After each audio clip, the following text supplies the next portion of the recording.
नमस्कार दोस्तों, जय जय श्री राधे। कैसे हैं आप सब? उम्मीद करता हूं कि आप सभी सुखी होंगे, संपन्न होंगे, आनंदपूर्वक होंगे। दोस्तों, आज मैं बात करूंगा तुला राशि की।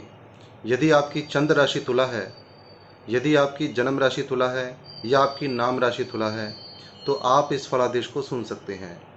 यह फलादेश 2025 से लेकर के 2026 के मध्य तक होगा और इस फलादेश में मैं 4 बड़े ग्रहों की बात करूंगा, उनके राशि परिवर्तन की बात करूंगा, आपके व्यवसाय, आपकी स्टडी, आपके कैरियर के बारे में बात करूंगा। कई प्रकार की संकेत आपको दूंगा। यहाँ पर बने रहें इसी वीडियो में अंत तक। आपको पूरी जानकारी दूंगा कि क्या इस वर्ष में और अगले वर्ष में आपके साथ क्या क्या घटित होने वाली चीज़ें, क्या क्या ये वर्ष, ये राशि परिवर्तन क्या क्या आपको संकेत देगा, सभी बातों की चर्चा करूंगा। बने रहिए। नमस्कार, मैं हूं एस्ट्रोलॉजर राशि शर्मा और मेरे इस ज्योतिष चैनल एस्ट्रो 22 में आप सभी का हार्दिक अभिनंदन है, स्वागत है। दोस्तों, वर्ष 2025 मार्च 29 को शनिदेव, जो कि न्यायाधीश, कर्मफल दाता हैं, हर व्यक्ति के साथ न्याय करते हैं, यह अपना राशि परिवर्तन करेंगे। सबसे पहले राशि परिवर्तन में यह कुंभ राशि से निकल करके मीन राशि में प्रवेश कर जाएंगे और काल पुरुष कुंडली के हिसाब से मीन राशि आती है छठे भाव में। छठा भाव होता है रोग, ऋण, शत्रु का। अब यहाँ से जो तो विद्यार्थी हैं उनके लिए बहुत उत्तम समय है स्टडी के लिए, क्योंकि जब पंचम भाव से छठे भाव में निकलेंगे, छठा भाव जो होता है विद्यार्थियों के लिए उच्च शिक्षा का होता है, कंपटीशन एग्ज़ाम का होता है। तो यहाँ पर से बैठ करके आपको अच्छी शिक्षा प्रदान करेंगे। और यदि आप कोई अब्रॉड जाकर के शिक्षा प्राप्त करना चाहते हैं तो उसके लिए बहुत अच्छा समय होगा। यानी कोई अब्रॉड जाने में समस्या आ रही थी, वह दूर हो जाएगी। अब यहाँ से रोग, ऋण और शत्रु, ये बाधाएं आपके जीवन से हट जाएंगी। यदि कोई कष्ट है या फिर कोई समस्या आ रही है स्टडी आगे करने के लिए, कोई पैसों की, मनी की कोई प्रॉब्लम आ रही है, वह सब प्रॉब्लम दूर हो जाएगी। तो यहाँ से बैठ करके शनि देव की 3 दृष्टियाँ होंगी। सबसे पहले तीसरी दृष्टि, 7वीं दृष्टि और अंतिम 10वीं दृष्टि। तीसरी दृष्टि से अष्टम भाव को देखेंगे छठे भाव से बैठ करके। अष्टम भाव होता है गूढ़ विद्याओं का, गूढ़ रहस्यों का। तो यहाँ पर यदि आप शिक्षा करेंगे, कोई मेडिकल की शिक्षा प्राप्त करना चाहते हैं, आगे बढ़ना चाहते हैं, तो उसके लिए बहुत अच्छा समय है। क्योंकि अष्टम भाव को शनि देव जब देखेंगे तीसरी दृष्टि से, आपके एफर्ट गूढ़ विद्याओं में लगेंगे या उस विद्या को हासिल करने के लिए बहुत अच्छा समय है। दूसरी चीज़, थोड़ा सा आपको यहाँ ये भी ध्यान देना होगा कि कोई वाहन चलाने में सावधान रखें, क्योंकि छठा और अष्टम भाव जो है ये कष्टों का होता है, ये पीड़ा का होता है। हर चीज़ इसमें शामिल होती है। यदि मैं एग्ज़ाम की बात कर रहा हूँ तो उसके साथ कुछ कष्ट भी हैं। तो उन कष्टों से बचने के लिए आपने एक चीज़ का ध्यान करना है, समय समय पर, जैसे आजकल सर्दियों का मौसम है, तो काले रंग का कंबल अपने हाथ से किसी गरीब को, किसी मजदूर को आप उड़ा दें शनिवार के दिन। इससे कोई कष्ट आना होगा, वह आपके जीवन में नहीं आएगा। अब बात करूंगा शनिदेव की अगली दृष्टि के बारे में। शनिदेव की अगली दृष्टि पड़ेगी 12वें भाव में। 12वें भाव में इनकी 7वीं दृष्टि पड़ेगी, जो कि आप, यदि वही बात आती है, यदि आप फॉरेन के लिए, विदेश के लिए, अब्रॉड के लिए अप्लाई करना चाहते हैं अच्छी शिक्षा प्राप्त करने के लिए, तो उत्तम समय है। लेकिन यहाँ आपकी हेल्थ के लिए भी कुछ ज़्यादा अच्छा नहीं कह सकते, क्योंकि जब शनि तीसरी दृष्टि से छठे भाव को, अष्टम भाव को देखेंगे और सप्तम दृष्टि से 12वें भाव को देखेंगे और 10वीं दृष्टि से तृतीय भाव को देखेंगे, तो कुछ अच्छा नहीं माना जाता यहाँ पर।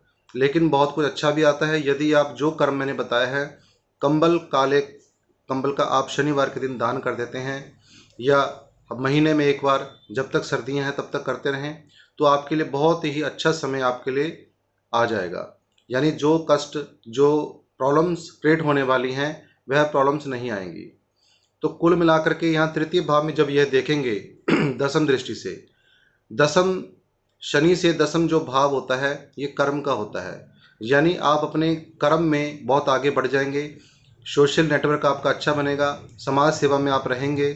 कुल मिलाकर के शनि का यह जो गोचर है ये लाभप्रद होगा। लेकिन बस थोड़ा सा आपको संभल के चलना है और दान पुण्य धर्म के कार्य करते रहने हैं, जिससे आपका शनि के कष्ट वाले भाव में देखने से आपसे बचाव हो जाएगा दान पुण्य करने से। अब बात करूंगा देवगुरु बृहस्पति की। 14 मई 2025 को देवगुरु बृहस्पति भी अपना राशि परिवर्तन कर लेंगे। इस राशि परिवर्तन से होगा क्या? राशि परिवर्तन में देवगुरु बृहस्पति अष्टम भाव से, अष्टम भाव होता है गुण विद्याओं का, ससुराल का, या कई तरह की पीड़ाओं का, कष्टों का भी होता है। तो यहाँ से देवगुरु बृहस्पति निकल जाएंगे। यदि आपके जीवन में अभी तक कोई कष्ट बने हुए थे, उन कष्टों से आप निकल जाएंगे, क्योंकि देवगुरु बृहस्पति अष्टम भाव से निकल करके नवम भाव में प्रवेश कर जाएंगे, जो कि भाग्य का होता है, जो कि धर्म का होता है, जो पिता का माना जाता है। यानी जब भाग्य भाव में देवगुरु बृहस्पति होंगे, ऐसे में यदि आपके जीवन में, आपकी कुंडली में देवगुरु बृहस्पति की महादशा या अंतर्दशा चल रही होगी, तो यहाँ पर यह निश्चित रूप से आपके भाग्य को परिवर्तन कर देंगे, बदल देंगे और आपके भाग्य को उज्जवल कर देंगे। आपके भाग्य में आ रहे अड़चनों को दूर कर देंगे, क्योंकि नवम भाव भी देवगुरु बृहस्पति का स्वयं का घर होता है। नवम भाव त्रिकोण भी होता है, तो त्रिकोण में आने से, और यदि महादशा अंतदशा है, तो आपको इसका लाभ ज़्यादा हो जाएगा।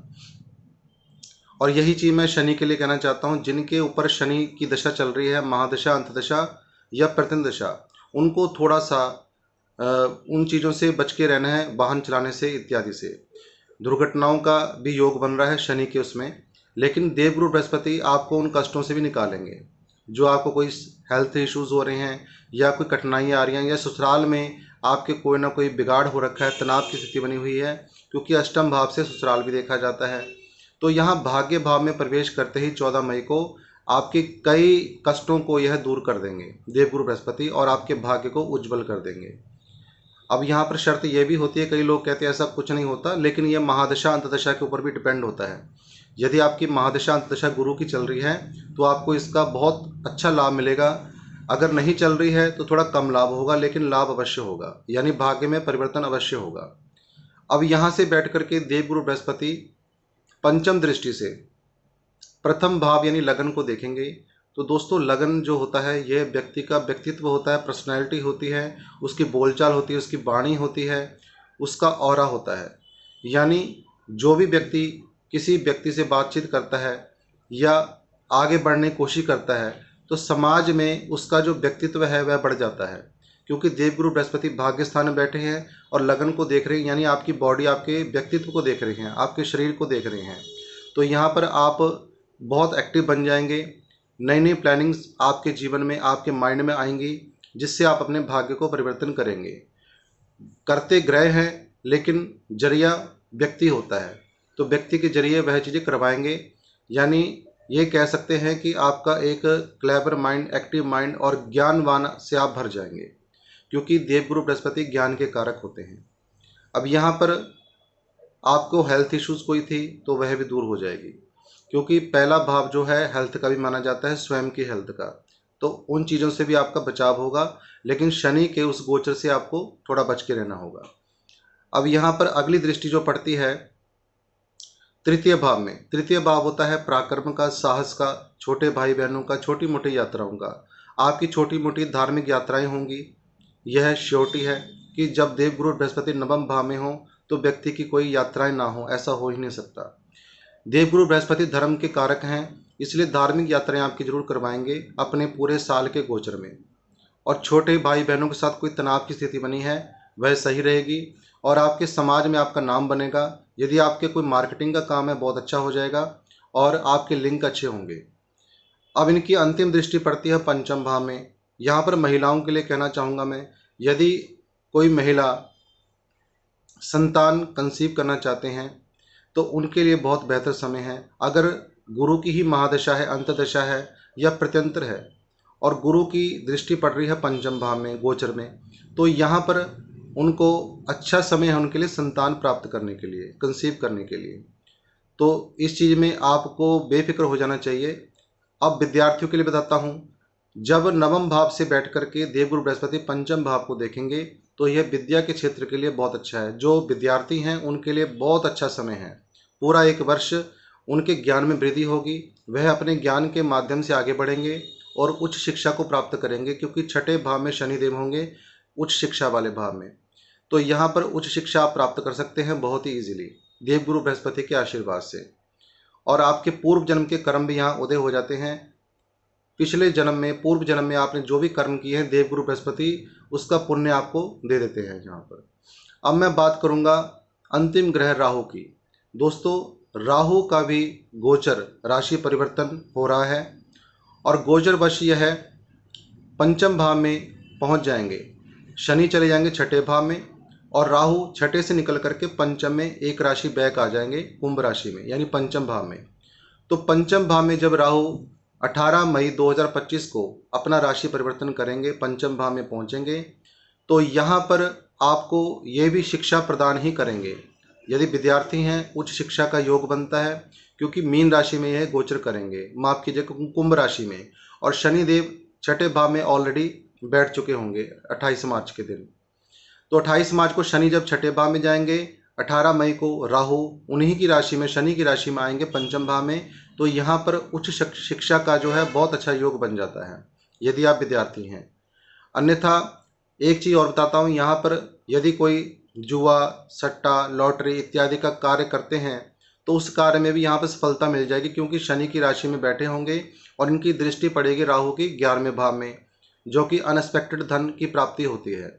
यदि आपकी राहु की महादशा चल रही होगी तो यहाँ पर बहुत ही उत्तम फल आपको मिल जाएगा, क्योंकि अननेसेसरी अनएक्सपेक्टेड धन केवल राहु महाराज प्रदान करते हैं, मायावी हैं। किसी भी माया से, छल कपट से कैसे भी व्यक्ति को प्रदान कर देते हैं। लेकिन आप कोशिश करें कि आप ऐसा कोई कार्य ना करें जिससे कुछ छल कपट वाला हो, इलीगल हो। कोई भी काम करें, लीगल काम करें, उससे भी आपको मिल जाएगा, क्योंकि राहु ने देना है तो देना ही है। तो यहाँ पर यदि आप संतान कंसीव करना चाहते हैं, दोबारा मैं इसी बात में आऊँगा, क्योंकि देवगुरु बृहस्पति की भी दृष्टि पड़ रही है, इसलिए संतान कंसीव करने के लिए बहुत अच्छा बेहतर समय है। राहु की दृष्टि पड़ेगी नवम भाव में, पंचम दृष्टि।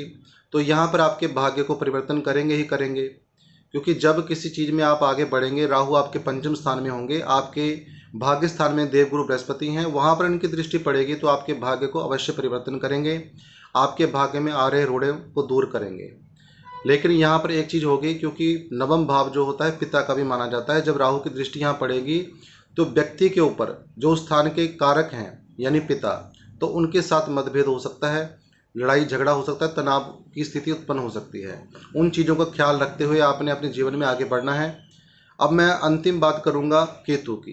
केतु इस समय यानी यह है 6 नंबर कन्या राशि में। तो कन्या राशि से 12वें भाव से निकल करके यह 11वें भाव में आ जाएंगे, जहाँ पर राहु की दृष्टि पड़ रही है। तो केतु का फल भी यह है कि आप अपने मित्रों से मिल सकते हैं, जो पुराने मित्र होते हैं, कई समय से उनके साथ मिलना नहीं हो पाता, तो यहाँ पर आपका मिलन भी होगा 18 महीने के लिए, क्योंकि 18 महीने के लिए इनका गोचर होता है।